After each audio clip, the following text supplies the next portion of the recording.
7월 3일 정치부회 시작합니다. 조금 전 새 외교안보 라인 진용이 발표됐습니다. 가장 파격적인 인사는 국정원장인데 박지원 전 민생당 의원이 내정됐습니다. 통일부 장관 후보자로는 저희도 여러 번 예측했던 민주당 이인영 의원이 이변 없이 내정됐고요. 국가안보실장으로는 서훈 국정원장이 지명됐습니다. 임종석 전 대통령 비서실장과 정의용 국가안보실장은 대통령 외교안보특보로 활동하게 됩니다. 신 반장, 네. 나머지 인물들은 저희가 이제 대충 얼추 맞췄는데 박지원 카드는 언론이나 정치권에서 예상 못했던 부분이죠. 저도 깜짝 놀랐습니다. 네, 신 반장이 웬만하면 다 맞추는데. 네, 제가 애지간하면 적중을 하는데 예상을 못했고요. 청와대 설명을 들어보니까 일단은 뭐 메시지가 간결하고 명쾌하고 그건 맞죠. 또 북한 전문가다. 그럼요. 2000년 남북정상회담 6.15 선언에 기여한 걸 높이 샀다라고 했습니다. 좋습니다. 뭐 본인들의 소회나 이런 것들은 뭐 들어가서 포부나 이런 것들은 좀 더 얘기해 보도록 하고요. 청문회 대상자는 누구입니까? 일단 이인영 통일부 장관 후보자 그리고 박지원 국정원장 후보자가 이제 청문회를 거쳐야 하는데 그래요? 이게 참 공교롭게도 이 둘 다 전현직 의원이잖아요. 근데 아시다시피 청문회에서는 의원 불패가 있기 때문에 뭐 청와대가 뭐 이런 것까지 고려를 한 것인지 뭐 어쨌든 이제 두 사람은 청문회를 거쳐서 임명장을 받게 됩니다. 그러니까 전문성을 위주로 받겠지만 청문회도 좀 고려는 했겠죠. 그만큼은. 좋습니다. 우리 내려가서 얘기 좀 이어가죠. 갑시다.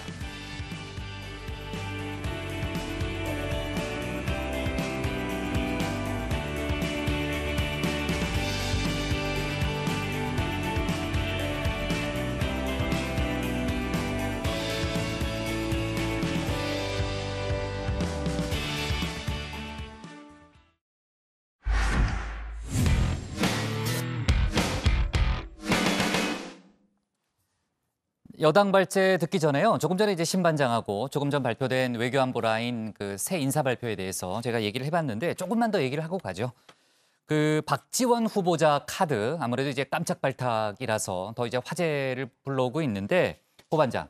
청와대에서 더 추가로 설명을 내놓은 건 없습니까? 네, 일단 뭐 메시지가 간결하고 뭐 명쾌하고 상황 판단이 뛰어난 점, 또 대북 전문성이 있다는 점은 뭐 지금 신 반장이 조금 전에 설명을 했고요. 맞아요. 네, 청와대는 국정원 개혁과 관련한 이야기도 했는데요. 오랜 의정 생활에서 축적된 다양한 경험과 뛰어난 정치력 그리고 소통력을 바탕으로 국정원이 국가안전 보장이란 본연의 역할을 수행하고 개혁을 통해 국민의 신뢰를 얻는데 기여할 것으로 기대한다라고 말했습니다. 신 반장이 얘기할 때 잘 듣고 있었군요. 다 요약을 잘하는 거 보니까요. 당연하죠. 신 반장, 다른 후보자들에 대한 인사 배경은 어떻게 설명했습니까? 네, 일단 이인영 통일부 장관 후보자의 경우에는 경험과 전문성, 또 개혁성을 높이 샀다라고 했고요. 서훈 국가안보실장 후보자의 경우는 탄탄한 네트워크와 남북 북미 정상회담을 조율해본 경험, 그리고 국정 철학에 대한 이해도를 들었습니다. 지금 속속들이 후보자들 반응이 나오고 있는데 짧게 박지원 후보자의 반응만 좀 전해드리면 역사와 대한민국 그리고 문재인 대통령님을 위해 애국심을 가지고 충성을 다하겠다. 정치에 정자도 올리지 않고 국정원 업무에 매진하겠다. 이런 반응을 또 내놨더라고요. 네. 자, 이제 박지원 의원 같은 경우는 이제 계속 저희가 이제 인터뷰를 시도해 봤는데 연락이 안 돼서 좀 얘기를 좀 듣고 싶었는데 조금 전에 이제 본인이 SNS에 글을 올린 거죠. 네. 그리고 이제 서훈 이인영 후보자 같은 경우에는 직접 이제 본인의 육성으로 입장을 밝힌 게 있습니다. 그 내용 잠깐 좀 볼까요? 네. 평화의 문이 닫히기 전에 다시 평화의 길을 열어야 한다는 절박감으로 지명 절차에 응했습니다. 우리가 다시 평화로 가는 오작교를 다 만들 수는 없어도 노두돌 하나는 착실하게 놓겠다 이런 마음으로 임하겠습니다. 국회에서 청문 절차들이 남아있기 때문에 많은 말씀을 드릴 수 없겠습니다만 매우 겸손하고 또 성실한 마음으로 청문을 준비하겠습니다.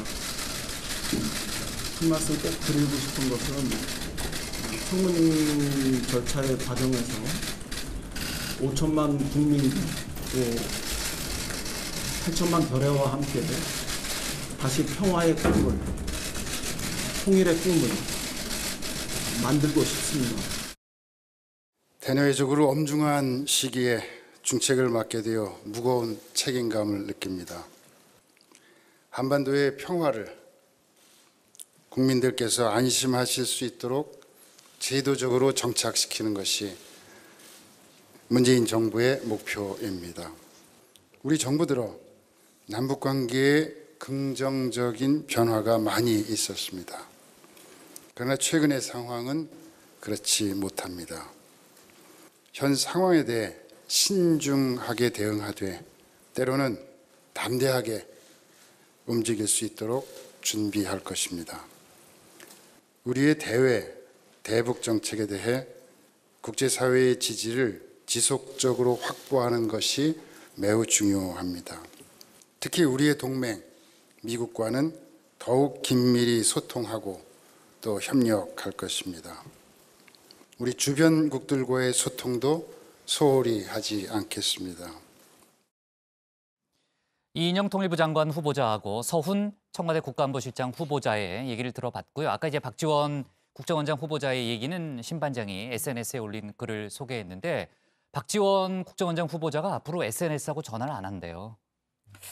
그동안 사실 뭐 SNS도 그렇고 네. 뭐 전화도 그렇고 맞아요. 방송 인터뷰 뭐 아니 패널 정치부에서도 활동도 여러 번 연결했잖아요. 네, 많이 했었는데 저희도 다른 전문가 찾아야 되겠네요. 그렇습니다. 아, 네, 아주 좀 이렇게 간결하게 설명을 참 잘해줬었는데. 정치 뭐 현안 네. 여러 현안에 네. 대해서 아주 뭐 명쾌하게 설명을 잘 해줬죠 네, 그동안. 예. 좋습니다. 아 잠깐만 최 반장이 어디가 있죠? 최 반장 발제 순서죠? 최 반장이 너무 오래 기다리고 있는 것 같아요. 이제 시작하죠. 자 오늘 뉴스가 많습니다. 이제 아무래도 이제 검찰 얘기로 이제 넘어가야 될 것 같은데 추미애 법무장관이 어제 윤석열 검찰총장에게 수사 지휘권을 발동했죠. 오늘 윤 총장이 전국 검사장들을 다 불러서 지금 회의를 하고 있습니다. 지휘를 수용할지 여부에 대해서 회의를 하고 있고요. 장관의 지시를 다 수용할지 아니면 거부할지 또는 일부만 받아들일지 여러 가지 이제 가능성들이 남아 있는데 자연스럽게 윤 총장의 거취 문제에 대해서도 오늘 검사장 회의에서 논의가 이뤄졌을 걸로 보입니다. 최 반장 발제에서 관련 소식 자세히 짚어보겠습니다. 저의 지휘권, 검찰청법에 따른 정의를 세우기 위한 올바른 지휘임에도 불구하고 저의 검찰청법 8조에 기한 지시를 어기고, 그죠?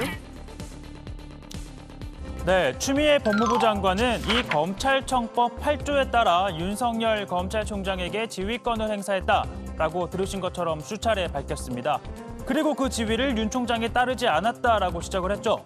대체 이 검찰청법 8조 무엇일까요? 자, 법무부 장관은 구체적인 사건에 대해 검찰총장만을 지휘, 감독한다.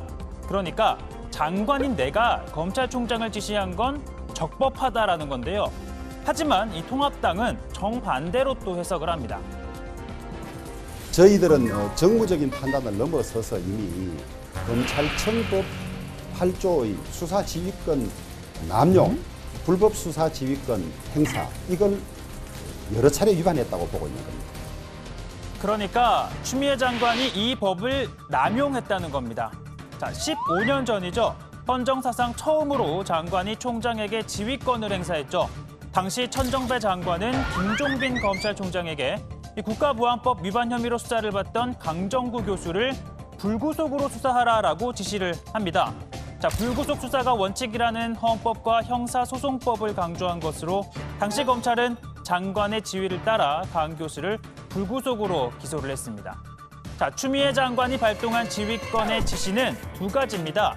이 전문수사자문단을 소집하지 말고 이 서울중앙지검 수사팀이 대검의 지휘 감독을 받지 않고 결과만 검찰총장에게 보고하라는 겁니다.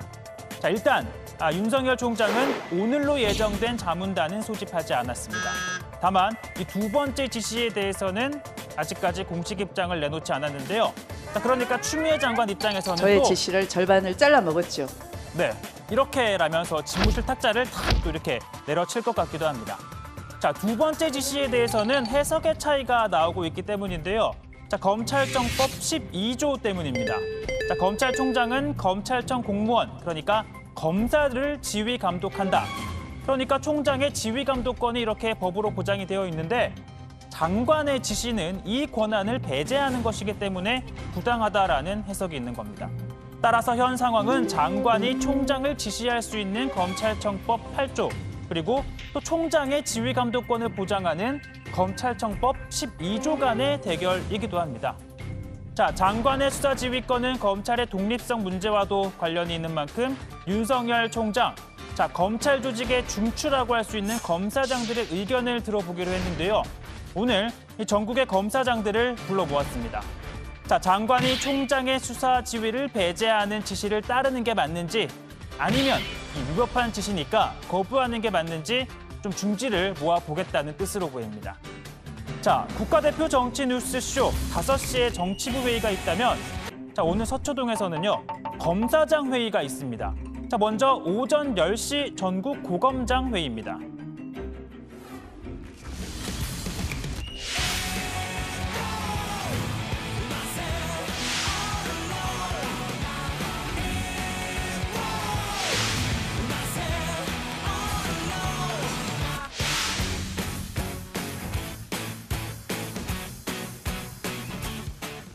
자, 사실 이 고검장 회의의 경우에는 참석 대상이 적습니다. 자, 일단 전국 고검을 포함해서 고검장 단 8명뿐이죠. 특히나 고검장에 윤석열 총장 동기인 23기 그리고 또 한기수 선배인 22기가 주축이라는 점을 고려하면 이 고검장 회의에서는 좀 추미애 장관에 대한 성토가 쏟아졌을 가능성이 커 보입니다. 하지만 이어진 검사장 회의는 다를 겁니다. 자, 오후에는요, 우선 오후 2시 수도권 지검장 회의가 열렸습니다. 추미애 장관 취임 후 올 초 인사에서 새로운 검사장들이 수도권으로, 서울을 포함한 수도권으로 배치가 됐죠. 그러다 보니 긴장감이 최고조에 달했을 것으로 보입니다. 반면 마찬가지로 같은 인사에서 윤 총장 측근인 검사장들 일제히 지방검찰청으로 발령이 났습니다. 조금 전 오후 4시부터 이들 참석 대상인 비수도권 지검장 회의가 진행이 중인데요. 이 두 회의의 분위기 사뭇 달랐을 것으로 예상이 됩니다. 자, 그러다 보니까 윤 총장이 전국 검사장 회의를 소집한 걸 두고 열린민주당 최강욱 의원 자, 이렇게 표현하는데요. 일부 똘마니들을 규합했다라고 평가절하했습니다. 그러면서 추미애 장관을 성토할지 모른다. 측근이나 신복을 특임검사로 임명해 사건을 넘기라고 요구할지도 모른다라면서 못된 버릇을 고치기 쉽지 않겠지만 장관이 잘 대비할 것이라고 주장했습니다. 자, 이 특임검사를 임명할 권한 검찰총장이 갖고 있는데요. 자, 그래서였을까요? 추미애 장관이 오늘 추가 지시를 내립니다. 자, 검언 유착 사건은 특임검사에게 맡기지 말라라고 합니다. 자, 어제 내린 지시는 기존 수사팀이 독립적으로 또 공정하게 수사하라는 취지였다며 수사팀을 교체하는 것도 나의 지시에 반하는 것이라고 강조했습니다. 사실상 검사장 회의에서 논의될 수도 있었던 결정을 사전에 차단한 걸로 보입니다. 자, 그리고 정치권 여야도 거들었는데요. 우선 민주당은요, 윤석열 총장이 검사장 회의를 소집한 걸 두고 이렇게 비판합니다. 긴급하게 소집된 검사장 회의가 수사팀 수사의 독립성을 훼손하는 것을 정당화하는 수단으로 사용되어서는 안 될 것입니다. 법무부 장관의 적법한 수사 지휘를 차질 없이 이행해야 할 것입니다. 반면 통합당은요, 대통령을 향해 추미애 장관을 해임할 것을 요구하면서 탄핵을 추진한다라고 밝혔죠. 자, 추 장관이 검찰총장에 대한 지휘권을 행사하고 또 여당이 이를 따르라라고 압박하는 걸 두고 이렇게 말합니다. 아니, 여당이 무슨 수사 지휘권을 수용하라, 검찰총장직을 내어놓으라고 요구할 무슨 권한이 있습니까? 좀 심한 표현인지는 모르지만은 거의 무슨 깡패 같은 그런 짓이죠. 자, 일단 통합당 추미애 탄핵 소추안은 준비가 됐고 제출 시기를 보고 있다라고 밝혔습니다. 탄핵안은 본회의에 보고된 이후 72시간 안에 표결하지 않으면 자동으로 폐기가 되죠. 따라서 내일까지인 6월 임시국회가 끝난 다음 7월 국회에서 발의할 가능성 커 보입니다. 자, 오늘 발제 이렇게 정리합니다. 전국 검사장 소집한 윤석열, 추미애 수사팀 교체, 특임검사 안 됩니다. 네, 오늘 검사장 회의가 그러니까 세 부분으로 나눠서 진행이 되는군요. 그러니까 그 각 검사장 회의마다 조금 이제 구성이 이질적인 그런 측면이 있는 거고요. 지금 시간이 오후 5시 17분이니까요. 그러니까 세 번째, 그러니까 수도권을 제외한 전국 검사장 회의가 진행 중이잖아요. 최 반장, 오늘 회의 결과가 나옵니까? 발표가 돼요? 일단 현재로서는 알 수는 없는데요. 오늘 일단 검사장 회의 자체는 의결기구는 아니고요. 간담회 형식으로 진행이 되는 겁니다. 모든 검사장이 한 자리에 모인 게 아니라 말씀하신 것처럼 오전에는 고검장, 또 오후에는 두 차례에 나눠서 수도권 그리고 수도권이 아닌 지역에 있는 검사장들이 모인 건데요. 검사장들의 의견이 하나로 모아지면 추 장관의 지위를 수용할지 말지를 발표할 수 있겠지만 의견이 엇갈릴 경우에는 윤 총장이 좀 숙고에 들어갈 걸로 보이는데 제가 보기에는 오늘에는 결론은 나오지 않을 것 같아요. 저도 아까 대검 쪽에 있는 사람한테 좀 분위기를 좀 물어보니까요. 이게 정리하는데 시간이 많이 걸릴 것 같아요. 그래서 아마 오늘은 쉽지는 않을 것 같은데 어제 대검 간부회의도 최 반장이 어렵다고 그랬거든요. 근데 나왔잖아요. 저희 정치부회의 중에 속보가 나와서 저희가 속보를 반영을 했습니다. 그러니까 최 반장이 지금 이제 저렇게 예상은 하고 있지만 어제랑 지금 똑같은 패턴이에요. 그러니까 혹시 나올 수도 있으니까 방심하지 말고 속보를 좀 챙겨보고요. 고 반장, 그나저나 지금 윤석열 총장하고 각을 세우고 있는 이성윤 서울중앙지검장도 당연히 오늘 참석 대상이잖아요. 오늘 회의에 나왔나요? 네, 참석하지 않았습니다. 서울중앙지검에 따르면요, 이 대검이 일선청의 다양한 의견을 수렴하는 회의이기 때문에 수사청은 참석하지 않아도 된다 이렇게 연락을 했고 이성윤 지검장은 이에 따라 참석하지 않는다고 밝혔습니다. 그러니까 논란이 된 사건을 수사하고 있는 검찰청인 만큼 자연스러운 조치인 것으로 보일 수도 있는데 다만 앞서 이 서울중앙지검은 윤 총장의 전문수사자문단 소집 결정에 공개적으로 반기를 들었고 또 이틀 전 주례 보고도 서면으로 대체하는 등 아무래도 윤석열 총장과 또 이 지검장 사이에 불편한 기류가 흐르는 건 그런 분위기는 또 배제할 수 없겠죠. 네. 자, 오늘 회의에서는 이제 기본적으로 가장 중요한 의제는 추미애 법무장관의 수사 지휘권이 적법하냐, 그러니까 적절하냐, 이런 부분에 대해서 논의를 하겠지만은 자연스럽게 윤석열 총장의 거취 문제도 논의됐을 가능성이 높죠, 조 반장. 네, 그렇습니다. 추 장관이 검언유착 의혹 사건에 대해서 수사지휘권을 발동한 것 자체가 윤 총장에 대한 불신임으로 해석이 되고 있습니다. 다만 총장은 2년 임기가 보장돼 있기 때문에 해임할 수가 없는데요. 결국 스스로 자리에서 물러나라는 압박으로 해석이 됩니다. 아시다시피 헌정사상 처음으로 장관이 지휘권을 행사했던 게 지난 2005년 당시 김종필 검찰총장에 대해서였는데요. 천정배 장관의 지휘권을 받아들인 직후에 사표를 냈었습니다. 아무래도 오늘 검사장 회의가 추 장관의 지시에 대한 수용 여부와 함께 윤 총장의 거취 문제에도 변수가 될 거란 전망이 나오고 있습니다. 윤 총장에 대한 검사장들의 신임 여부가 중요할 걸로 보입니다. 네, 그러니까 수사지휘권과 거취 문제가 연결이 돼 있다는 얘기군요. 조 반장의 분석에 따르면요. 아무래도 조직 내에서 신임을 잃게 되면은 더 버티기는 어려운 거잖아요, 신 반장. 네. 근데 지금 여러 가지 나오는 얘기를 종합해 보면은요. 윤석열 총장이 사퇴 의사는 없는 걸로 보인다면서요? 지금 예상 가능한 경우의 수가 4가지입니다. 네. 2 곱하기 2 해서 네. 지시를 따른 다음에 네. 사퇴하거나 자리를 지키거나 네. 안 따른 다음에 사퇴하거나 자리를 지키거나 이렇게 4가지인데 이 추 장관의 지시를 수용할지 최 반장 여부에 알고 있었어요? 너무 그렇게 일목요연하게 대단한 분석을 하잖아요. 분석이네요. 네. 저는 되게 많은 경우의 수로 생각을 했는데 그러니까. 어떻게 이걸 4가지로 딱 정리를 하죠? 글쎄 말이에요. 아까 최 반장 발제가 조금 헷갈리던데 지금 선명하게 딱 들어오네요. 2 곱하기 2. 네, 그렇습니다. 아무튼 알았습니다. 이 추 장관의 지시를 수용할지 여부에 대해서 지금 이 검사장 회의 결과에 따라 결과에서 나올 걸로 보이는데 다만 윤 총장이 장관의 지휘권 행사를 자신의 거취와 직접 연결짓진 않을 거란 관측이 또 우세한 상황입니다. 검찰 내 한 관계자는요, 윤 총장이 측근에게 누구 좋은 일 시키라고 사표를 내느냐라는 취지로 이야기를 한 것으로 안다라고 전하기도 했습니다. 즉, 이 지시의 수용 여부와는 별개로 스스로 자리에서 물러나진 않을 가능성이 커 보입니다. 네. 다만 이제 언론 보도기 때문에 사실 이제 윤 총장이 직접 그런 얘기를 했는지는 저희가 정확하게는 확인이 안 되고 있습니다만 아무튼 그런 보도가 나왔고요. 여권에서는 윤 총장의 자진 사퇴를 요구하는 목소리가 어제에 이어서 오늘도 계속 나오고 있죠. 네, 그렇습니다. 민주당 서른 최고위원은 윤 총장이 계속해서 이런 식으로 저항하면 본인은 물론 나라에도 하나도 도움될 게 없지 않느냐라고 하면서 결단해야 한다라고 말했습니다.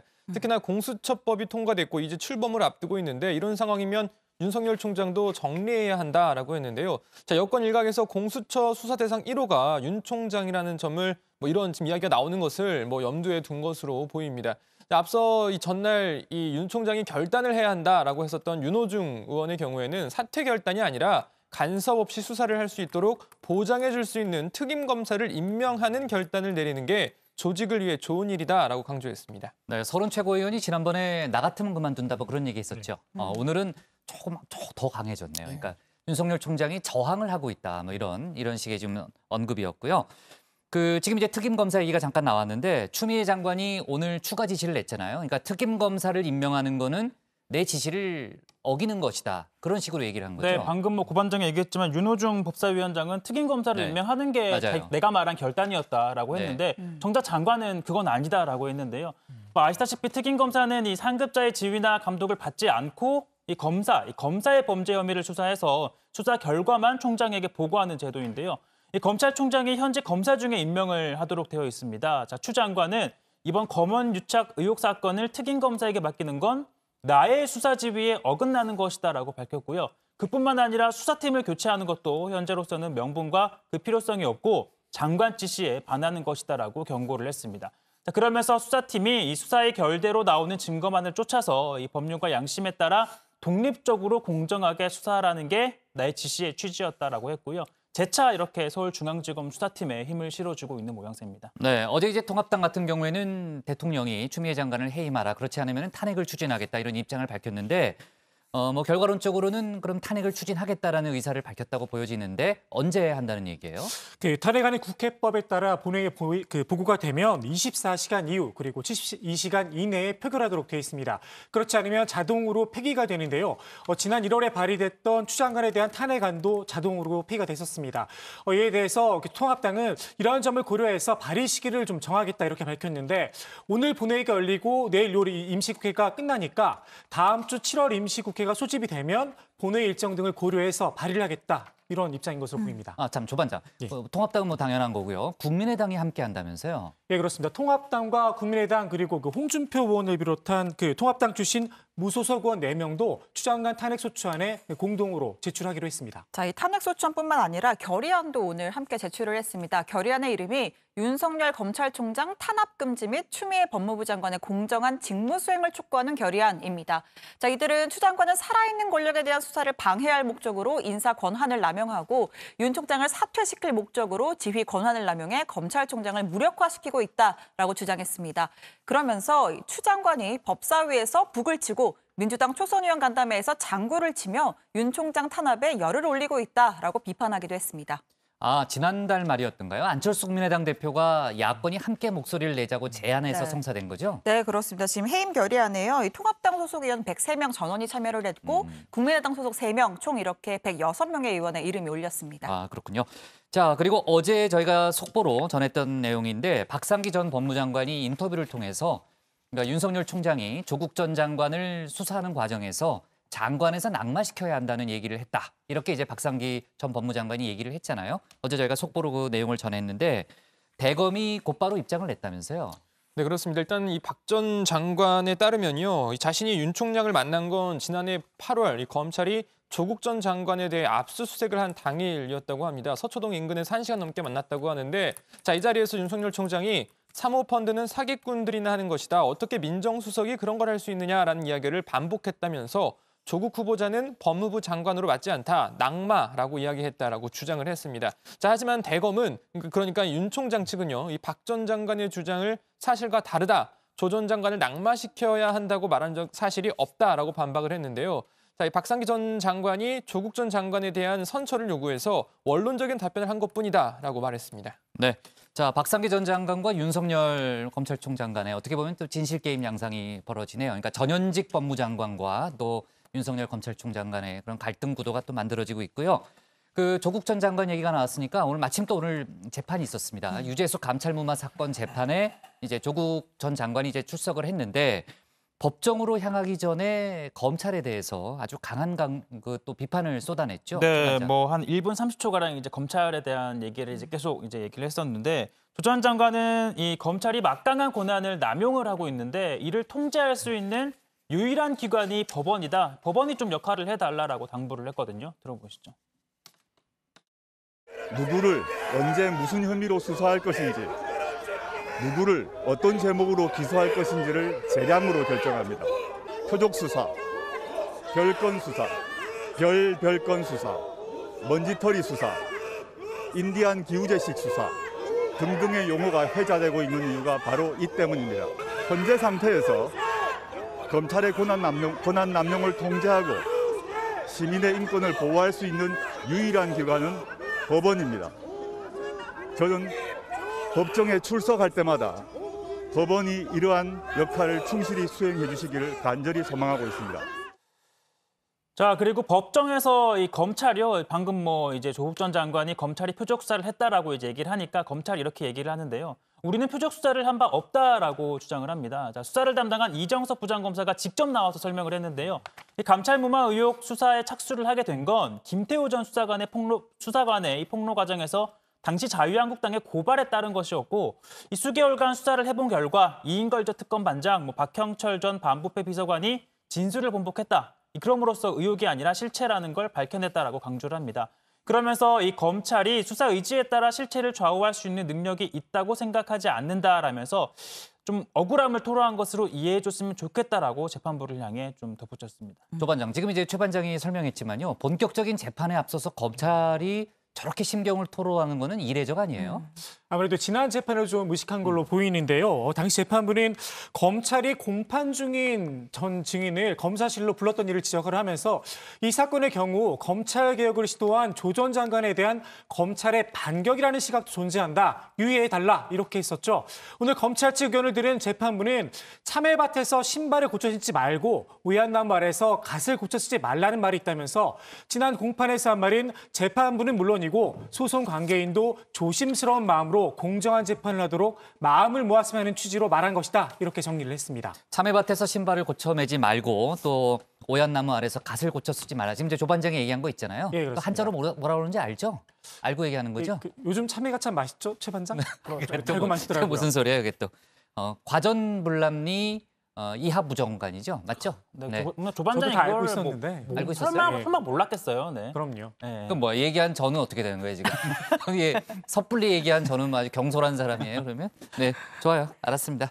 저한테 기회를 줬다 이거죠? 조 반장이. 알았습니다. 그렇게 이해할게요. 자, 오늘 기사 제목 이렇게 정리하겠습니다. 윤석열 검사장 회의 소집, 이성유는 불참으로 제목을 잡겠습니다. 다음은 고석성 반장의 발제를 들어보겠습니다.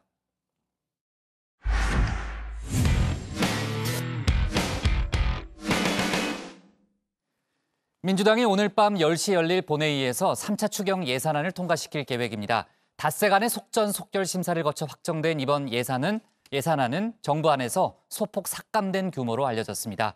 오늘 본회의에 불참할 통합당은 다음 주부터는 국회에 복귀할 예정인데요. 공수처장 추천위원 선임 문제부터 조금 전에 저희가 이제 인사 얘기를 했죠. 통일부 장관 후보자 인사청문회까지 여야 간 갈등이 당분간 이어질 가능성이 커 보입니다. 고 반장 발제에서 국회 관련 소식 자세히 짚어보겠습니다. 2020년도 제1회 추가경정예산안은 제2회 추가경정예산안은 예산결산특별위원회에 수정한 대로 가결되었음을 선포합니다. 네, 앞선 두 번의 추경 예산안에 이어 오늘 세 번째 예산안이 국회 본회의 통과를 기다리고 있습니다. 정부의 예산안 제출일을 기준으로 하면 한 달 정도 걸린 거니까 그렇게 빠르다고 할 수는 없습니다만 심사 기간만 따지면 딱 닷새 걸렸습니다. 말 그대로 속전속결이었습니다. 민주당은 내정된 상임위 간사들을 중심으로 이번 추경안을 밤을 새워가면서 꼼꼼히 살펴보고 심의해왔기 때문에 신속한 처리가 가능해졌습니다. 이해찬 대표가 말한 대로 이번 예산안은 아시다시피 민주당 주도로 심사가 진행됐습니다. 통합당은 심사에 아예 참여하지 않았고요. 정의당은 회의 도중에 나가버리기도 했죠. 추경 예산을 한시라도 빨리 심의해야 된다는 것에는 이견이 없습니다. 하지만 심의가 아니라 통과를 목적으로 하는 상임위원회 개최에는 별로 동의할 수 없습니다. 야당을 중심으로 졸속 심사 우려도 나왔고요. 무엇보다 민주당 의원들의 지역구 민원성 예산이 들어갔다라는 주장도 이어졌습니다. 코로나 때문에 긴급해서 어쩔 수 없이 한다고 하는 이 추경에 민주당 의원들이 염치 없게도 무려 3,700억이나 자기 지역구 예산들을 새치기로 끼워 넣었습니다. 네, 언론에서도 비슷한 지적이 나왔는데요. 자, 이에 대해 민주당은 일부 지역 예산 챙기기 시도가 있었지만 예산안에 반영하지 않았다고 말했습니다. 추경의 목적에 맞지 않는 그런 민원성 지역 예산은 원천적으로 심사에 배제한다라고 하는 그 기준을 일관되게 유지를 해서 최종적으로 그렇게 반영이 되었다라고 이렇게 말씀을 좀 드리겠습니다. 지역의 그런 민원성 사업은 그런 이제 개별 의원들의 요구나 또는 의견이었던 것이고 실제 심사 자체도 하지 않았다. 네, 실제 이번 예산안은 당초 정부안보다 소폭 줄어든 규모인 것으로 알려지고 있습니다. 본회의 통과 후 이 정확한 내용이 공개돼야 알 수 있겠지만 고효율 가전제품 환급을 위한 전력 효율 향상 사업과 또 수출기업 지원을 위한 무역보험기금 출연 예산 등은 삭감되고요. 대신 청년 패키지 사업과 방역의료진 지원 예산 등은 증액됐습니다. 어제 전해드렸던 대학 등록금 반환 지원 예산도 증액될 것으로 보입니다. 자, 그동안 추경심사에 참여하지 않았던 그리고 오늘 본회의에도 참석하지 않을 것으로 보이는 통합당은 장외 비판을 이어갔습니다. 자, 오늘은 앞서거니 뒤서거니 기획재정부 차관을 지냈던 통합당 의원 3사람이 기자들 앞에 섰습니다. 추경 요건에 부합하지 않고 사업 목적도 불분명한 사업들로 가득 차 있습니다. 제대로 된 국회 심의도 없이 고스란히 우리의 미래 세대에게 빚을 떠넘기는 이번 추경의 모든 책임은 전적으로 집권 여당 민주당에 있음을 분명히 밝히는 바입니다. 네, 이 주장이 옳고 그름을 떠나서 통합당이 아무리 비판을 하고 지적을 한들 국회의원의 장외 활동은 한계가 분명합니다. 자, 그래서일까요? 통합당이 최근 다음 주 초에 국회 복귀를 하겠다라는 의사를 밝혔죠. 민주당은 통합당과 의사 일정을 논의하겠다는 입장을 내놨습니다. 미래통합당이 내주 초에 복귀한다고 합니다. 7월 국회에서는 여야가 함께 국민을 위해 일을 하고 국민을 위해 많은 성과를 낼 수 있기를 기대합니다. 미래통합당과 7월 임시국회 일정을 논의하기 위한 대화를 시작하겠습니다. 자, 그럼 통합당이 돌아오는 7월 국회 날씨 어떨까요? 이번 달 국회 기상도 한번 알아보겠습니다. 자, 우선 7월 한 달 국회 날씨 한 줄로 정리하면요. 구름이 많이 끼고 새벽부터 오전 사이 빗방울이 떨어지는 곳이 있겠습니다. 네, 그렇다고 하네요. 강동원 씨가 요약한 그대로입니다. 전반적으로 구름이 많이 끼고 흐린 날씨가 이어질 것으로 보입니다. 먼저 공수처장 추천위원 선임 구름이 국회 쪽으로 조금씩 내려오고 있습니다. 여러 차례 말씀드렸다시피 공수처장 추천위원은 민주당과 통합당 각각 2명씩 선임할 수 있는데요. 추천위원 물색에 나선 민주당과 달리 통합당은 추천위원 선임 여부에 대해 답하지 않고 있습니다. 만약 통합당이 추천위원 선임을 하지 않고 미룬다면 공수처 설립 자체가 영향을 받을 수밖에 없습니다. 법이 발효되지도 않은데 신청하는 자체가 우습고요. 네. 또 법이 발효됐다 하더라도 추천을 위한 규칙이 있습니다. 추천위원회 운영을 위한. 예. 그 규칙이 제정되고 나서 요청하는 것이 정상적이다. 그렇게 봅니다. 네, 그리고 청둥 번개를 동반한 인사청문회 구름도 한쪽에서 곧 몰려올 것으로 보입니다. 경찰청장, 방통위원장 후보자와 오늘 지명된 통일부 장관 후보자 등의 인사청문회가 줄줄이 있을 예정인데요. 여야가 또 한 번 크게 맞붙을 가능성이 있습니다. 자, 구름이 끼는 가운데 덥고 답답한 국회가 이어질 가능성이 커 보이는데요. 이런 때일수록 또 마스크도 잊지 말아야겠죠. 요즘 날씨가 덥기 때문에 마스크 쓰기가 점점 힘들어지고 있는데요. 불편하시더라도 마스크 착용 잊지 마시고 건강 잘 챙기시길 바랍니다. 지금까지 트와이스 다현이 전해드리는 기상 정보였습니다. 네, 마스크 꼭 쓰시고요. 자, 국회 소식은 들어가서 전해드리고요. 일단 오늘 발제 이렇게 정리합니다. 국회 본회의 곧 추경안 처리, 민주 꼼꼼 심사, 통합 졸속 심사. 자, 지금 이제 예산안 심사가 사실상 마무리된 거예요. 일정이 어떻게 되는 거죠? 예산안 처리 일정이? 예, 사실상 예산안 심사는 마무리가 된 상황이고요. 기획재정부의 시트 작업이 지금 진행 중입니다. 예산 명세서 작성 작업이 마무리되면 바로 예결위 소위와 전체회의를 열어서 최종 예산안을 의결할 예정입니다.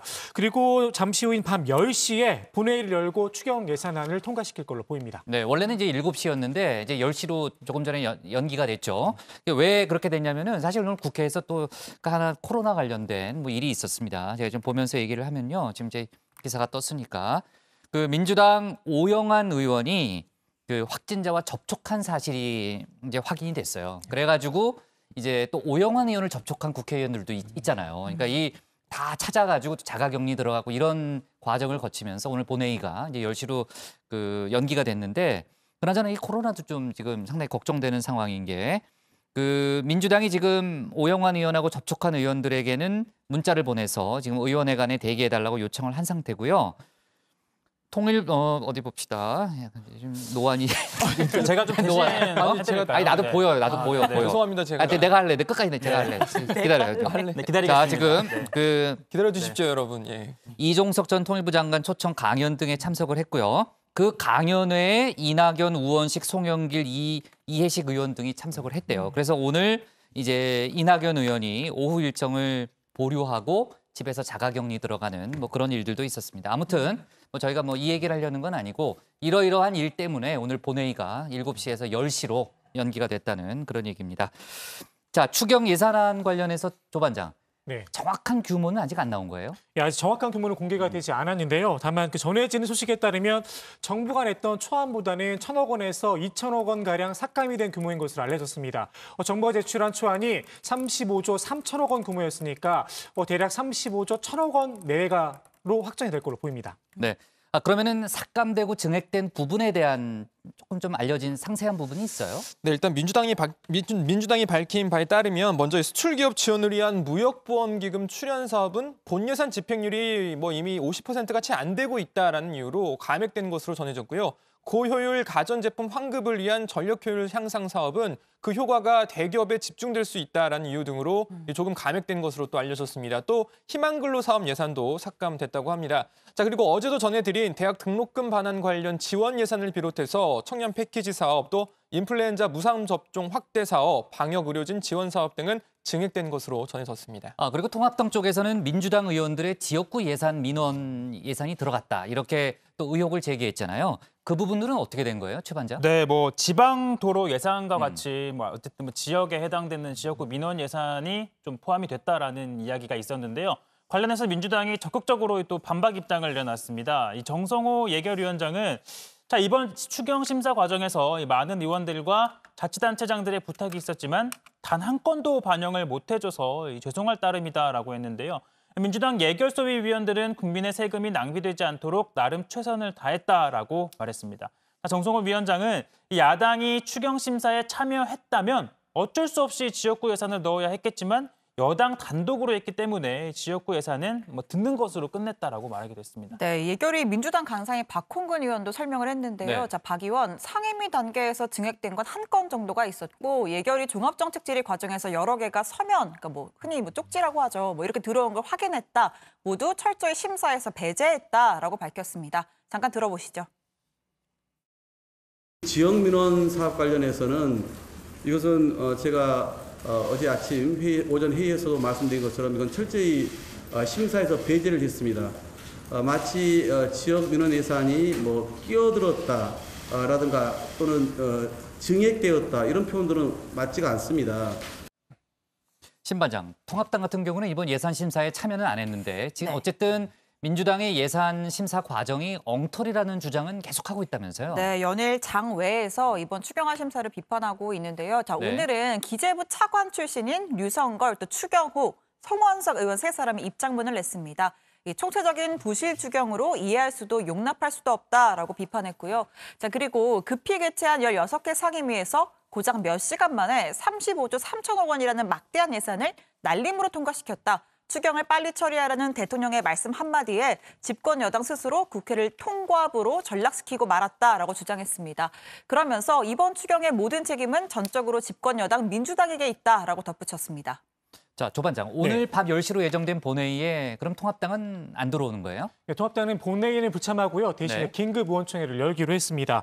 의원총회에서는 민주당 주도의 추경안 심사와 본회의 처리를 규탄을 하고 향후 대응 방안 등을 논의할 걸로 보입니다. 그리고요, 최 반장. 지금 이제 국회 부의장 자리 하나가 공석이잖아요. 그건 어떻게 됩니까? 네, 국회 부의장은 교섭단체인 민주당 몫이 하나고 통합당 몫이 하나죠. 이 두 명인데요. 민주당 몫으로는 이미 뭐 아시겠지만 김상희 의원이 부의장으로 지난달 선출이 됐고 통합당 몫이 한 달째 공석인 겁니다. 뭐 통합당은 이 국회 부의장으로 사실상 이 정진석 의원을 내정했었는데 거부 의사를 밝히면서 지금 이러지도 저러지도 못하는 상황이 되어버렸습니다. 이런 상황에서 제가 뭐 혼자서 의장석에 앉아 있는다는 것이 별 큰 의미가 없다라고 생각을 하고 이러한 반민주의의 폭거에 항의하는 표시로 저는 국회의장에 나서지 않겠다 이렇게 말씀드린 겁니다. 네, 주호영 통합당 원내대표는 어제 라디오 인터뷰에서 이 국회 부의장 자리 관련 질문이 나오자 민주당이 일방적으로 다 할 수 있다고 하니까 두 자리를 다 가지고 가든지 그렇게 할 것이다. 뭐 이런 답변을 내놓기도 했습니다. 일단 국회법에는 부의장의 선출 방법과 임기 등은 규정이 돼 있지만 공석에 대비한 규정은 따로 없는데요. 당분간은 그래서 이 공석으로 비워진 채 국회가 운영될 가능성이 좀 커 보입니다. 오후에 들어온 속보 하나만 얘기하고 갈게요. 그 홍영표 민주당 의원이 당대표에 불출마하겠다. 당대표 선거에 불출마하겠다라는 그런 그 입장을 밝혔습니다. 긴급 기자간담회를 열었고요. 문재인 정부의 성공을 위해서 최선을 다할 것이고 당이 단결해야 한다. 위기 극복 리더십이 필요하다는 뭐 그런 얘기를 했습니다. 홍영표 의원이 이제 불출마 선언을 했기 때문에 뭐 다음 주에 이낙연 의원하고 김부겸 전 의원이 지금 7일과 9일 출마 선언을 할 것으로 보이고요. 우원식 전 원내대표, 그러니까 우원식 의원도 지금 출마 의지를 뭐 꺾지도 않았잖아요. 출마 의지를 좀 밝히고 있기 때문에 아마 지금 구도라면 3파전 양상이 될 가능성이 아주 높네요. 네, 좋습니다. 오늘 기사 제목은 이렇게 정리하겠습니다. 국회 본회의 추경안 처리 임박, 감액 규모 최대로 제목을 잡겠습니다. 다음은 조익신 반장의 발제를 들어보겠습니다.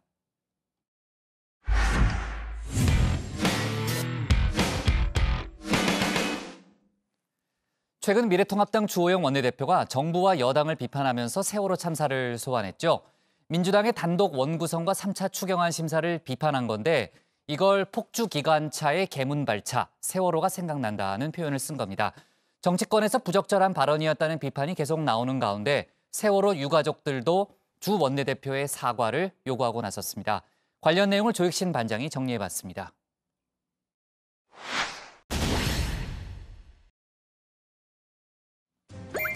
얼마 전 KBS의 장수 프로그램 개그 콘서트가 종영을 했습니다.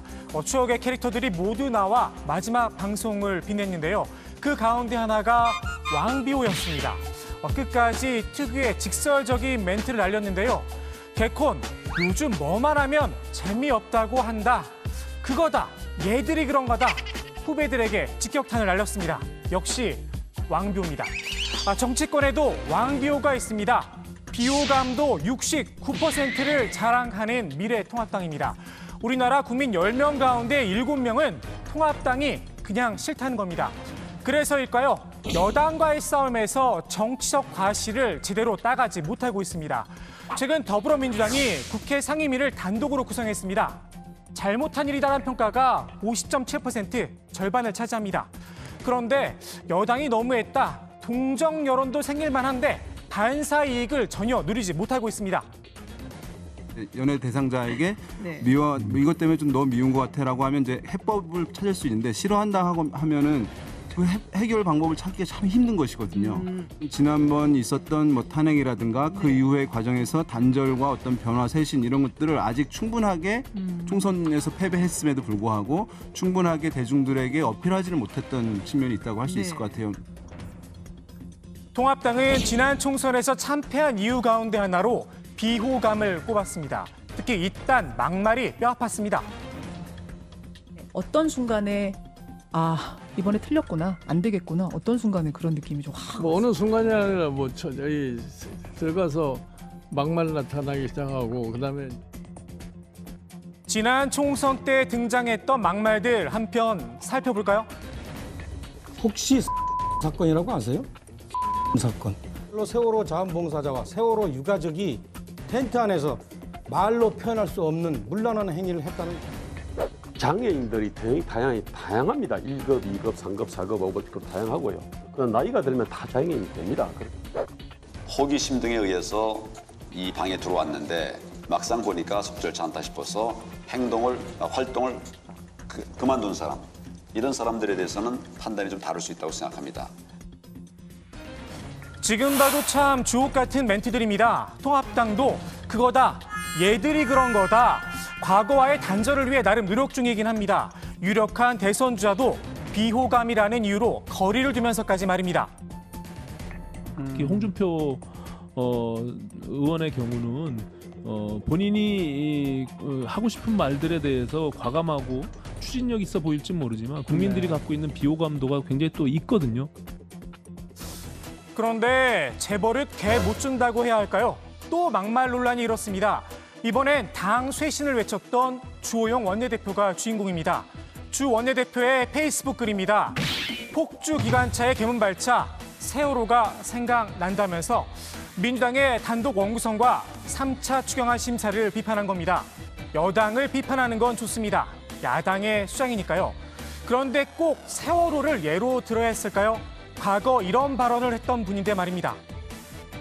저희들 기본 입장은 이것이 기본적으로 사고다, 교통사고다. 당장 세월호 유가족들이 사과를 요구하고 나섰습니다. 세월호 참사를 정쟁의 도구로 이용해 피해자들에게 또 다른 상처를 입혔다는 겁니다. 최근 박상학 자유북한연합 대표를 만난 것도 논란입니다. 주 원내대표가 깔아준 자리에서 박 대표는 이런 말을 했습니다. 주적인 김정은과 김여정의 편에 서서 우리 국민의 입에 자름을 가지고 편의 자유를 박탈하는 게 우리 대한민국 대통령이 맞습니까? 난 문재인 대통령을 유엔에 이제 고소할 것이고 문재인 대통령을 우리 헌법 파괴자로.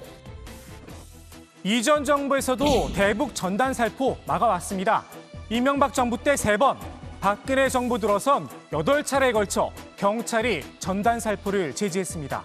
주호영 원내대표도 박상학 대표의 주장에 동의하는 걸까요? 이게 통합당이 말하는 혁신은 아니리라 믿고 싶습니다. 최근 산사를 돌며 마음을 다스리고 돌아온 주호영 원내대표. 자칫 잘못하면 그동안의 노력이 도로 아미타불이 될 수 있습니다. 본인도 통합당도 말입니다.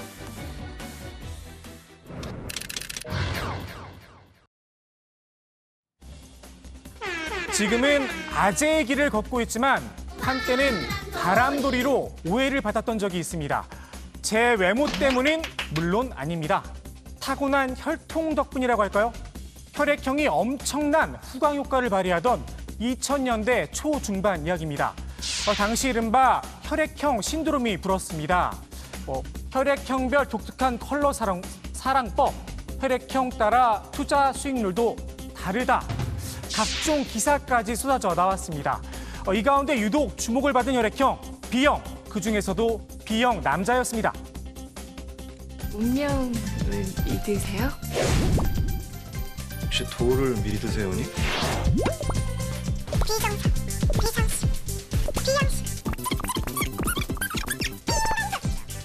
피자 들어가는 거 치고 뭐 좋은 게 하나라도 있나요? BMW 있잖아요. 비아그라도 있잖아. 이렇게 영화는 물론이고 B형 남자라는 노래까지 나왔었습니다. B형에도 급이 있었습니다. B형의 왼손잡이, 거기다 곱슬. 당시 여성들이 꼽은 최악의 나쁜 남자였습니다. 지금 생각하면 우습기 짝이 없지만 당시엔 혈액형이 연애뿐 아니라 취업에서도 상당히 중요한 역할을 했습니다. 신촌에 있는 독수리 대학에선 취업 담당관이 직접 이런 보고서까지 내놨습니다. 혈액형과 직업, 경력, 디자인에 대한 연구란 제목으로 말입니다. 내용을 살펴보면 A형은 일은 정확하게 처리한다. 교사나 세일즈맨을. O형은 기획력과 인내심이 강하다. 군인과 경찰을 추천했습니다. 고석승 반장과 최종혁 반장은 지금 하고 있는 일이 지금 적성에 맞는지 고민을 좀 해보시고요. B형은 주변의 변화를 즐긴다며 광고나 영상 관련 직군을 추천했습니다. 저나 신혜원 반장은 비슷한 길로 들어선 듯합니다. 아무튼 당시에는 연봉, 직업, 심지어 농구 선수 포지션까지 거의 모든 영역에 걸쳐서 혈액형 분석이 대세를 이뤘습니다. 요즘은 MBTI가 혈액형의 자리를 대신하고 있습니다. 사람을 16개 성격 유형으로 구분한 건데 일종의 인성검사와 유사합니다. 예능 프로그램에선 반드시 거쳐야 할 단골 소재로 떠올랐습니다. 새로운 것을 찾아 시도하거나 도전할 준비가 되어 있는 맞네, 성장캐잖아. 융통성 있는 성격의 매력 넘치는 예술가형. 와우, 맞아. 오, 나 소름 끼쳤어, 나야. 그래, 형 맞다니까? 누구나 5분 정도 시간을 투자하면 공짜로 검사 결과를 받아볼 수 있습니다. 그래서 반장들 유형도 비자발적인 협조 아래 조사를 해봤습니다. 먼저 최종욱 반장은 ISFJ, 용감한 수호자, 고석승 반장은 ESFJ, 사교적인 외교관, 저는 ENFP, 재기발랄한 활동가고요. 신혜원 반장은 ENTP, 뜨거운 논쟁을 즐기는 변론가였습니다. 유형별 궁합을 보자면 저와 신 반장 그리고 최 반장과 고 반장은 서로 잘 맞았습니다. 반면 저와 고 반장 그리고 최 반장은 서로 그 얼굴 안 보는 게 좋은 사이였습니다. 다정의 가족분들이 보시기에 이 분석 결과 잘 맞는 것 같은가요?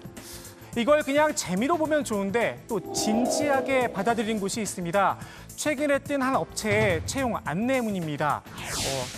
저희 회사는 MBTI 타입을 중요시하는 회사입니다. 결과도 함께 알려주셨으면 좋겠습니다. 이렇게 돼 있습니다. 회사가 생각하는 인재상이 따로 있을 테니 뭐라 할 일은 아닙니다. 과거 삼성에선 면접장에서 관상까지 봤다고 하니까요. 다만 혈액형도 그렇고 MBTI도 마찬가지지만 왜 우리 사회는 사람을 구분하고 규정하는 걸 이다지도 좋아하나 싶기도 합니다. 사람을 있는 그대로 바라볼 마음의 여유, 아니 어쩌면 판단 능력이 부족한지도 모르겠습니다. 오늘 국회 발제 이렇게 정리합니다. 요즘 입사 지원서 MBTI 제출하세요. 네, 아까 조 반장이 말하고 싶었던 주제가 뒤에 있었군요. 그죠? 네, 난 또 신상 터는 줄 알았어요. 쭉 이제 소개하길래요. 네, 자 좋습니다. 다른 건 모르겠는데 고 반장 건 좀 안 맞는 것 같아요. 사교적인 외교관. 아까 바람돌이 사진 조 반장 과거 사진인가요? 본인 거예요? 본인 거죠. 당연히 본인 거겠죠. 네. 근데 조 반장 B형이에요? 네. 바보형인 줄 알았어요. 네. 자, 알았어요. 넘어갑시다. 자, 오늘 이거 다룰 거 많아요. 좀 넘어갑시다. 뉴스로 바로 넘어갈게요. 최 반장, 미래통합당 김종인 비대위원장이요. 백종원 씨 얘기를 또 꺼냈다면서요. 네, 이 김종인 비대위원장이요. 차기 대선 주자 이야기를 또 꺼냈습니다. 자, 이번에도 백종원 씨를 소환을 했는데요. 자, 11월이 되면 백종원 씨만큼 인기 있는 그런 사람들이 나타날 것이다 라면서 당 외부 인사들 가운데 대선 후보가 나올 수 있다는 점을 다시 한번 언급한 겁니다. 자, 김 위원장은 실제로 통합당에 합류하기 전에 외부 인사 2명을 만났던 것으로 지금 알려지고 있는데요. 그 당사자들한테 차기 대선에 나설 생각이 있느냐라고 물었는데 고민해보겠다는 답변을 들었다고 합니다. 앞서 김 위원장은 당 밖에서 꿈틀거리고 있는 사람이 있다라고 밝혔는데요. 저한테 물어본 건 아닙니다. 네, 자 알았어요. 자 앞서 김종인 비대위원장이요. 대선 후보 조건으로 경제를 아는 70년대생 이렇게 몇 가지 조건을 꼽았잖아요. 고 반장 추가로 몇 가지를 더 얘기했다면서요. 네, 김종인 위원장은 공익적 가치에 대한 고민과 노력을 전혀 해보지 않은 사람이 어느 날 갑자기 국가의 지도자가 될 수는 없다면서 공적 영역의 식견과 경륜을 강조했습니다. 여기에 자신이 점 찍은 인물이 누구인지 몇 가지 힌트를 더 남겼는데요. 우선 현직 공직자는 아니다. 또 호남 출신은 아니다. 이 정도였습니다. 그러니까 김종인 위원장이 그냥 툭툭 던지는 스타일이잖아요. 그러니까 굉장히 수수께끼 같기도 하고 기자들 입장에서는 궁금한 건 못 참잖아요. 그러니까 막 계속 이제 주변 사람들한테 묻기도 하고 좀 추측도 해보고 하는데 어떤 예상들이 나와요, 지금요? 일단 윤석열 검찰총장 이야기도 있는데요. 네. 일단 현직이기 때문에, 현직 공직자이기 때문에 제외되는 분위기고요. 통합당 내에서는 또 이 김동연 전 경제부총리 이야기가 조금 나옵니다. 문재인 정부의 경제정책 기조를 놓고 청와대 내부 경제 라인과 막판에 좀 마찰을 빚었다 이런 이야기도 있었잖아요. 자, 그리고 소년가장 출신으로 상고 졸업하고 또 경제부총리까지 오른 인생 스토리 자체가 매력 포인트다 이런 이야기가 많죠. 자, 1970년대생이 아닌 1957년생이라는 것만 빼면 이 김종인 위원장이 말한 조건에 거의 부합을 하는 것 같습니다. 홍정욱 전 의원도 꾸준히 거론이 되고 있는데요. 일단 이 가족이 최근에 불미스러운 사건에 연루가 되면서 국민 정서상 나서기 어려울 거다 이런 전망이 또 우세합니다. 김종인 위원장이 윤석열 총장에 대해서 언급을 했었잖아요. 전에도 하고 또 추가로 언급을 한 게 있다면서요. 네, 원래는 검찰총장이 무슨 대통령 후보냐 맞아요. 할 수가 일축했죠. 없질 않느냐 네. 이런 입장이었는데요. 자, 그런데 이후에 말이 조금 바뀌었습니다. 총장을 그만둔 다음에 어떤 태도를 취하는지를 봐야 한다 이렇게 여지를 남긴 건데요. 자, 윤 총장이 추미애 법무부 장관 덕분에 지지도가 오른다면서 우리나라 사람들은 핍박받는 사람을 동정하는 경향이 있는데 저쪽에서 자주 그러면 후보로 만들 수도 있다라고 했습니다. 자, 이에 윤석열 총장 측은 말도 안 되는 소리라고 선을 그었습니다. 김종인 위원장을 만나거나 제안을 받은 적도 없다면서 여론조사에 후보로 나오는 것도 제발 빼달라라고 답답함을 호소하기도 했습니다. 하지만 주호영 원내대표는 윤 총장 건에 대해서는 아주 단호하게 선을 걷죠. 네, 그렇습니다. 주 원내대표는 야권 대선 후보로 현직 검찰총장이 거론되는 것 자체가 부적절하다 이런 입장입니다. 본인의 선택이나 상황에 따라 달라지겠지만 검찰총장 신분을 가지고 있는 동안에 대선을 이야기한다는 것 자체가 검찰총장직에 대한 훼손이라는 겁니다. 최근 나온 높은 지지도 역시 윤 총장에 대한 민주당의 압박이 부당하다는 울분에서 나온 것이다 이렇게 해석하기도 했습니다.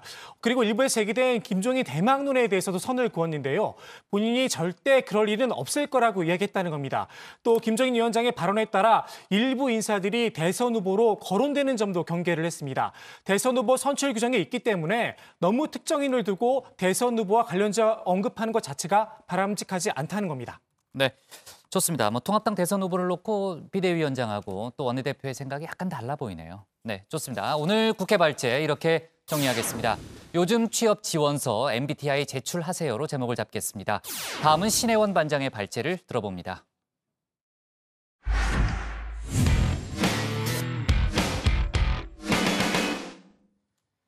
오늘 청와대발 속보가 많죠. 저희가 앞에서 좀 짚어봤지만 오늘 외교안보 라인 전면 개편이 발표됐습니다.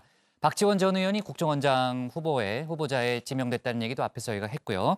그리고 어제 문재인 대통령이 김현미 국토부 장관으로부터 부동산 관련 긴급 보고를 받았습니다. 그 이후에 문 대통령의 지시사항도 발표됐는데 오늘 신 반장 발제에서 두 가지 소식 자세히 짚어보겠습니다. 부동산 문제는 우리 정부에서는 이렇게 자신이 있다고 이렇게 좀 장담하고 싶습니다. 전국적으로는 부동산 가격이 오히려 하락했을 정도로 안정화되고 있습니다. 자, 현 정부에 대한 지지 여부를 떠나서 이 발언에 공감을 하는 사람은 사실 그리 많진 않을 겁니다. 지난 3년 서울시 아파트 중위 가격은 52%, 3억 원이 넘게 뛰어올랐습니다. 누구나 내 집 마련을 꿈꾸지만 서울의 아파트를 장만하려면 최저임금 기준 43년을 꼬박 모아야 합니다. 문재인 정부는 출범부터 부동산 가격을 잡을 수 있다 강한 자신감을 드러냈습니다. 시작은 전 정부에서 풀린 규제를 원상태로 돌려놓는 것이었죠. 출범 다음 달에 LTV와 DTI를 낮춰서 대출 규제를 강화하는 대책을 내놨고 또 8월에는 역대 가장 강력한 대책이라고 자부한 파리 대책을 내놨습니다. 서울 전역을 투기 과열지구로 지정했습니다.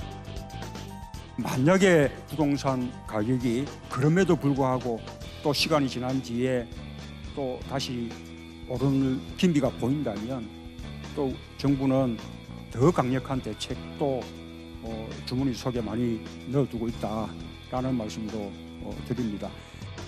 자, 당시 김수현 청와대 사회수석은요, 집값 안정을 포언하면서 내년 4월까지 집할 기회를 드리겠다라는 말도 했습니다. 특히 일각에서 제기하는 공급 확대론을 반박하며 불이 나서 불을 꺼야 하는데 그 자리에 집을 지으라는 건 온당치 않다. 지금은 불을 꺼야 할 때다라고 강조했죠. 이 부처와의 손발도 척척 맞았습니다. 집을 파는 게 좋겠다. 내년 4월까지 우리가 시간을 드렸거든요. 그 최근 몇 년 동안에 특히나 아파트를 집을 엄청 많이 지었습니다. 단군 이래 최대 물량이 쏟아졌다 이렇게 이야기를 하는데 그런데 이 아파트 값이 계속 오르고 있어요. 더 이상 이걸 이대로 두게 되면은 집 없는 서민들은 내 집을 갖게 되는 희망을 갖기가 더 어려워지게 되겠다. 네, 하지만 시장은 예상과 달리 흘러갔습니다. 서울 아파트는 물론 전국 아파트 상승률도 가팔라졌습니다. 2008년 이후 10년 만에 최고치 7.7%를 기록했습니다. 실수요자들 사이에선 집값은 올랐는데 대출까지 막으니 살 방법이 없다라는 성토가 이어졌고 보름 전에 나온 21번째 대책도 흐름을 바꾸지는 못했습니다. 문 대통령은 김현미 국토부 장관을 어제 급하게 청와대로 불러들였습니다. 자, 그래서 나온 대통령의 지시사항인데요. 아주 강도 높은 처방을 주문했습니다. 먼저 실수요자, 생애 최초 구입자, 전월세에 거주하는 서민들의 부담을 확실하게 줄여야 한다면서 이 최초 주택 구입자의 세부담 완화와 함께 공급 물량 확대 방안도 검토하라고 했습니다. 자, 두 번째, 다주택자를 포함해 투기성 주택 보유자에 대해서는 국민의 공감대가 높다면서 부담을 강화하라고 했고요. 세 번째, 발굴을 해서라도 공급 물량을 늘리라고 지시했습니다. 내년에 시행되는 3기 신도시 사전 청약 물량을 확대하라는 아주 디테일한 예시까지 들었죠. 자, 마지막으로 무엇보다 집값을 반드시 잡겠다는 의지가 중요하다면서 언제든지 추가 대책을 만들라고 주문했습니다. 자, 국토부 지시 이행 방안에 대한 검토에 착수했습니다. 그중에서 주목되는 게 공급 확대책인데요. 이 국토부와 한국토지주택공사는 그동안 수도권 공공택지 77만 채 주택 공급 방안을 내놓은 바가 있습니다. 왕숙, 계양, 창릉 등의 3개 신도시가 포함되어 있죠. 자, 정책적인 판단이 내려지면 얼마든지 추가로 택지를 지정하고 개발할 수 있다. 즉 4기 신도시 계획도 가능하다는 게 국토부의 기조입니다. 다만 이미 지정된 신규 택지에 반발이 이어지고 교통 문제도 또 복잡하죠. 또 집값 안정만큼이나 중요한 국토 균형 발전을 소홀히 하고 있다는 지방의 볼멘 소리도 나옵니다. 이 계획이 나와도 실제 공급까지 최소 3년은 걸리기도 하고요. 전국이 투기판으로 변하고 있는데 언제까지 뒷북 정책을 이어가려 합니까? 이제 정부의 부동산 정책은 더 이상 신뢰를 잃었습니다. 정부는 지금까지 부동산 정책의 실패를 인정하고 국민들에게 사과해야 합니다. 자, 결국 민주당의 이해찬 대표가 고개를 숙였습니다.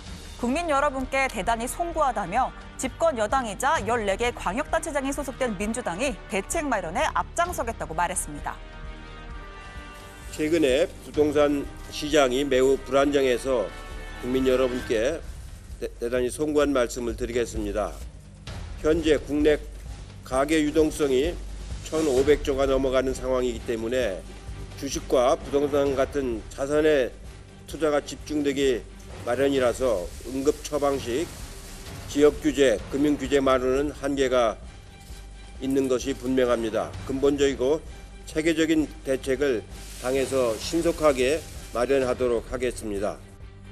자, 그런데요, 이 사과가 진실성을 가지려면 선결해야 할 과제가 있습니다. 지난 4.15 총선을 앞두고 민주당은 이 공천시 실거주 1주택 보유 기준을 적용하겠다고 밝혔습니다. 이 당시에 이인영 원내대표가 직접 나서서 집을 재산 증식 수단으로 삼지 않겠다고 약속하고 거주 목적 외에 주택을 처분할 것을 서약할 수 있도록 해줄 것도 요청합니다. 네, 라고 이야기도 했었죠. 하지만 총선이 끝난 지금 이 경실련에 따르면 민주당 의원 4분의 1에 달하는 43명이 여전히 다주택자였습니다. 그중 10명은 집을 3채 이상 가지고 있는데 투기 지역으로 지정된 강남에 2채 이상을 보유한 경우도 있었습니다. 자, 임종석 의원은 4채를 가지고 있는데 그중에 2채가 강남에 있고요. 김홍걸 의원도 3채가 있는데 그중 2채는 강남입니다. 부동산 명의신탁 의혹 등으로 제명된 더불어시민당 출신 양정숙 의원도 강남에 3채가 있었죠. 자, 미래통합당도 41명이 다주택자 그리고 3채 이상 가진 의원도 5명이나 됩니다. 국회의원만 그렇느냐? 시의원도 그렇습니다. 자, 경실련의 분석 결과 시의원 110명 중 31%가 2주택 이상 보유자입니다. 민주당 소속 102명 중 31명이 다주택자인데 이 중에 일부는 부동산 건설 도시계획을 총괄하는 위원회에 소속돼 있습니다. 30채 주택을 소유한 더불어민주당 강대용 의원은 도시계획관리위원회 부위원장입니다. 서울에 11채의 주택을 갖고 있는 서은지 의원과 3채의 주택을 소유한 문장기 의원 역시 도시건설안전위원회 소속. 이들이 과연 무주택 서민을 위한 정책을 시행할지, 서민 주거 안정을 위해 재개발 재건축 사업을 감시 감독할 수 있을지 의구심이 드는 대목입니다. 그렇습니다. 남더러 팔라고 할 거면 나부터가 팔아야 설득력이 있겠죠. 자, 어제 청와대 노영민 비서실장의 발언을 두고 청와대가 의도하지 않은 반응도 나왔는데요. 이 노 실장이 다주택 참모진에게 강력한 내각 경고를 하면서 본인도 집 한 채를 금매로 내놨다라는 설명이 있었는데, 자, 이 집 처음에는 반포 아파트로 공지를 했다가 50분 뒤에 청주 아파트로 정정을 했습니다. 이를 두고 네티즌들은 청와대가 강남의 똘똘한 한 채를 증명했다라는 반응을 보였습니다. 또 모 일간지에서는요, 이 청주집부터 팔아야 양도세 6억 원을 아낄 수 있기 때문이라는 분석을 내놓기도 했습니다. 자, 청와대 발제 여기서 정리합니다. 실수요 보호하고 다주택은 부담 강화. 민주당 부동산 대국민 사과입니다. 네. 자, 이제 부동산 대책 관련한 얘기를 신 반장이 정리를 했고요. 이제 외교안보 라인 개편 얘기를 할게요. 아까 시작할 때 저희가 속보로는 얘기했지만요. 아무래도 이제 오늘 인사 전반적인 분석을 하자면 문재인 대통령이 한반도 대화를 복원시키겠다는 그런 강렬한 의지가 이 인사에 녹아 있다. 이렇게 볼 수는 있는데요. 일단 그 내용부터 정리를 해보죠. 네, 신임 청와대 안보실장의 서훈 이 국정원장을, 그리고 신임 국정원장의 전해드렸지만 박지원 전 국회의원, 그리고 신임 통일부 장관의 이인영 국회의원을 내정한다라고 청와대가 밝혔습니다. 정의용 현 국가안보실장과 역시 이 후임 안보실장에 좀 이름이 오르내리던 이 임종석 전 비서실장은 대통령 특별보좌관으로 임명이 됐고요. 국가안보실장과 달리 통일부 장관과 국가정보원장은 청문회를 거쳐야 합니다. 또 임종석, 정의용 두 외교안보특별보좌관은 이르면 6일에 임명을 한다고 합니다. 박지원 후보자를 제외하고는 어느 정도는 이제 좀 저희가 예상했던 그런 인사들인데 안보실장, 국정원장 투톱을 다 바꾸느냐 아니면은 안정적으로 가느냐 이게 막판까지 최대 고심거리였던 걸로 보이죠. 네, 그렇습니다. 일단 정의용 실장 같은 경우에는 본인이 수차례 좀 사의를 표했다는 이야기가 있어서 교체가 확실시 됐는데 후임이 고심이었습니다. 서원 국정원장한테 제안이 갔을 때 또 서 원장이 고사했다는 이야기도 있었습니다. 아무래도 이 투톱으로서 역할을 같이 했는데 그 자리로 좀 간다는 거에 부담을 좀 느꼈었던 것으로 보이고 또 북한에서 정의용, 서원 둘 다 특사 거부하기도 했었잖아요. 그래서 둘 다 바뀌는 거 아니냐, 임종석 전 비서실장이 온다 하는 얘기도 있었고 반대로 둘 다 바꾸면 대북 정책 연속성이 좀 흔들릴 수 있다. 서 원장은 유임 가거나 아니면 안보실장으로 옮겨야 한다. 이런 목소리가 있었습니다. 자, 정리를 하면 결국 투톱 중에서 정 실장이 물러나고 서훈 원장은 남아서 안보실장으로 자리를 옮긴 거고요. 자, 비어있는 국정원장에는 박지원 전 의원이 들어온 겁니다. 청와대의 설명 들어보시죠. 서훈 국가안보실장 내정자는 평생 국가 안보를 위해 헌신해온 국정원 출신의 외교안보 전문가입니다. 문재인 정부 외교안보 분야 공약을 설계하고 국정원장 재직 시절에는 국내 정보 담당관 제도를 폐지하는 등 국정원 개혁을 강력하게 추진했습니다. 서훈 내정자는 미국, 일본의 외교안보 고위 인사들과 긴밀한 네트워크를 구축하여 남북, 북미 정상회담 등 현안을 성공적으로 기획, 조율했다는 평가를 받습니다. 네, 청와대 대변인 브리핑 때 정용 실장과 서훈 원장 둘 다 배석교를 해서 인사말을 했는데요. 정 실장이 후임 서 원장에 대해서 한반도 평화 프로세스를 이끌 최적임자라다 이러면서 힘을 실어줬습니다. 그러면서 안보실장으로서 겪은 일에 대해 드리고 싶은 말이 많지만 아직 시기가 아니다 이렇게 이야기도 했는데요. 최근 볼턴 전 백악관 국가안보보좌관이 그 회고록에서 쓴 내용 때문에 논란이 됐었는데 그 안에 정용 실장이 북미회담을 제안했다는 등 여러 가지 주장이 있었습니다. 아마 그걸 염두에 둔 발언이 아닐까 싶기도 합니다. 서훈 원장은 엄중한 시기에 무거운 책임감을 느낀다면서 한반도 평화의 제도적 정착을 위해서 노력을 하겠다 이렇게 밝혔습니다. 안녕하십니까. 저는 국가안보실장직에서 물러납니다. 안보실장으로 재직하면서 겪은 일들에 대해 드리고 싶은 이야기들이 있긴 합니다만 아직은 시기가 아니라고 생각합니다. 현재 한반도 상황이 어렵긴 하지만 저는 그간 남북미 3국 정상 간 쌓아온 신뢰를 바탕으로 한반도 평화 프로세스가 반드시 성공할 수 있다고 믿습니다. 대내외적으로 엄중한 시기에 중책을 맡게 되어 무거운 책임감을 느낍니다. 한반도의 평화를 국민들께서 안심하실 수 있도록 제도적으로 정착시키는 것이 문재인 정부의 목표입니다. 현 상황에 대해 신중하게 대응하되 때로는 담대하게 움직일 수 있도록 준비할 것입니다. 우리의 대북 정책에 대해 국제사회의 지지를 지속적으로 확보하는 것이 매우 중요합니다. 특히 우리의 동맹 미국과는 더욱 긴밀히 소통하고 또 협력할 것입니다. 우리 주변국들과의 소통도 소홀히 하지 않겠습니다. 네, 그러니까 신중하게 대응하되 때로는 담대하게 움직이겠다는 조금 전에 그 발언이 상당히 의미가 있어 보이네요. 그렇죠? 후임 통일장관의 경우에는 돌파력이 좋은 정치인 출신이면 좋겠다. 이런 의견들이 많이 있었죠. 청와대가 이인영 의원을 일찌감치 단수 후보로 놓고 검증을 벌여온 것으로 일단 알려지고 있는데 일단 청문회 통과에는 무리가 없다. 이런 판단이 내려졌던 거겠죠? 네, 그렇습니다. 저희도 여러 번 다뤘지만 이 문재인 정부의 전직 통일부 장관이 각각 차례대로 관료 출신 또 학자 출신이었습니다. 현재 남북 관계가 위기인 상황에서 정무 감각과 적극성을 갖춘 이 중진 의원급 정도는 돼야 이걸 풀 수 있다. 이런 공감대가 당청 사이에 있었는데요. 청와대가 민주당 사선의 원내대표 출신인 이인영 의원을 후보자로 지명한 겁니다. 이인영 의원은 민주당 내 86그룹 리더격이죠. 전대협 1기 의장을 맡은 뒤에 정계 입문 후에 이 노동과 인권, 통일 분야에 주력했습니다. 20대 국회 전 후반기 모두 국회 외통위에서 활동을 했고요. 민주당 남북경제협력특별위원회 위원장을 맡아서 문재인 정부의 이 철학을 비교적 잘 이해하고 있다라는 평가를 받고 있습니다. 이인영 의원 같은 경우에는 국회에 있었으니까요. 발표난 이후에 기자들이 찾아가니까 한마디 했죠. 네, 그렇습니다. 의원회관에서 지명 소감을 발표했는데요. 겸손하고 성실한 마음으로 청문을 준비하겠다라고 얘기했는데 직접 한번 들어보시죠. 평화의 문이 닫히기 전에 다시 평화의 길을 열어야 한다는 절박감으로 지명 절차에 응했습니다.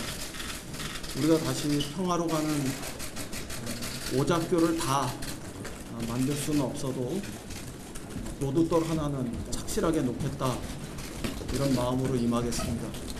국회에서 청문 절차들이 남아있기 때문에 많은 말씀을 드릴 수 없겠습니다만 매우 겸손하고 또 성실한 마음으로 청문을 준비하겠습니다. 아무래도 가장 파격적인 인사는 역시 이제 박지원 국정원장 지명인데 예상 못했죠, 신반장. 그래서 원래 제 별명이 네. 신토토잖아요. 맞아요. 잘 찍기로 유명한데 그러니까요. 이번에는 진짜 네. 예상을 못했습니다. 원래 이 국정원장 자리에 김유근 안보실 1차장 얘기 많이 있었어요. 얘기가 있었고 또 네. 김상균 국정원 2차장의 뭐 승진, 뭐 아니면 뭐 국정원 개혁발전위원회 위원장 정혜구. 맡았었던 정혜구 위원장 뭐 물망에 올랐는데 네. 박지원 위원장이라고 발표가 나와서 깜짝 놀랐습니다. 청와대가 인선 배경은 뭐라고 설명해요? 최 관장? 저는 생각은 하고 있었는데 네. 얘기는 안 했었어요. 국장이 혹시 놀라실까 봐 사실 뭐 예상은 하고 최 있었는데. 관장이 참 샤이해서 그래요. 네. 얘기를 잘 못하더라고. 네. 네, 청와대가 이제 박지원 전 의원을 인선하게 된 배경 이렇게 설명을 합니다. 네. 이 김대중 정부에서는 청와대 대변인, 또 정책기획수석, 뭐 대통령 정책특보 등을 역임하며 김 전 대통령을 보필을 했고, 또 노무현 정부 때는 뭐 대북 송금 특검으로 옥고를 치르기도 했었는데요. 그는 2007년 말 복권된 다음에 2008년 총선에서 무소속으로 당선돼 이 복당을 했습니다. 청와대는 DJ 정부 시절 6.15 남북 정상회담 합의를 이끌어낸 데 대한 기여, 그리고 또 현 정부 들어서도 남북 관계의 자문 역할을 맡아온 점, 이 무엇보다 북한에 대한 전문성이 높다는 점을 설명했는데요. 들어보시죠. 박지원 국가정보원장 후보자는 4선 국회의원 경력의 정치인으로 메시지가 간결하면서 명쾌하고 정보력과 상황 판단이 탁월할 뿐만 아니라 제18, 19, 20대 국회 정보위원회에서 활동하여 국가정보원 업무에 정통합니다. 오랜 의정 활동에서 축적된 다양한 경험과 뛰어난 정치력, 소통력을 바탕으로 국가정보원이 국가안전보장이라는 본연의 업무를 충실히 수행토록 하는 한편 네. 자, 박 전 의원 본인 반응은 어떤 거예요? 네, 뭐 소셜미디어를 통해서 일단 우선 입장을 밝혔는데요. 역사와 대한민국 그리고 문재인 대통령님을 위해서 이 애국심을 가지고 충성을 다하겠습니다라고 했습니다. 앞으로 제 입에서는 정치에 정자도 올리지 않고 국정원 본연의 임무에 충실하겠습니다라고 했고요. 그러면서 이 소셜미디어 활동과 전화 소통 중단한다라는 입장 밝혔습니다.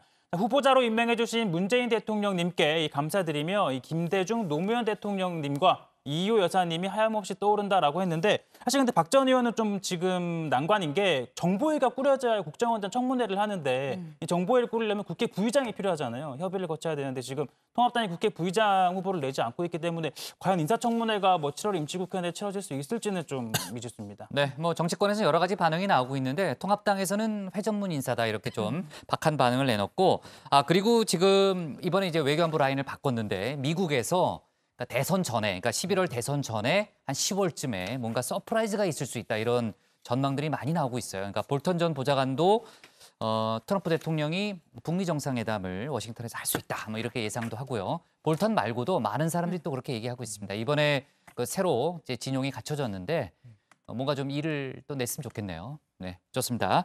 자, 오늘 기사 제목은요. 이렇게 정리할게요. 국가안보실장 서훈, 국정원장 박지원, 통일장관 이인영으로 제목을 잡겠습니다.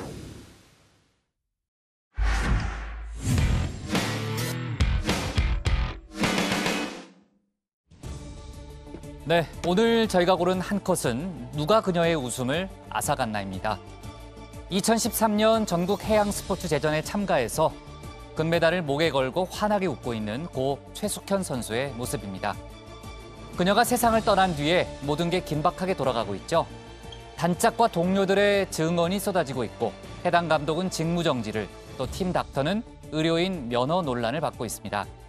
그리고 최 선수 사망 전날까지 수차례 도움을 요청했던 정부와 단체도 이제야 신속하게 응답하고 있는데요.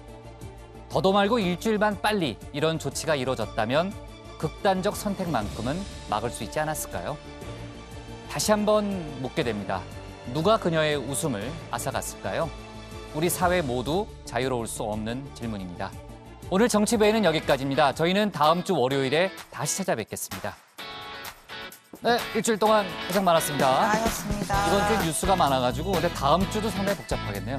근데 그 의원들 30여 명이 격리 중이라는데 네, 오영환 의원과 밤에 결과가 나온다면서요, 오늘 밤에. 의원들이 그 정도 됩니다.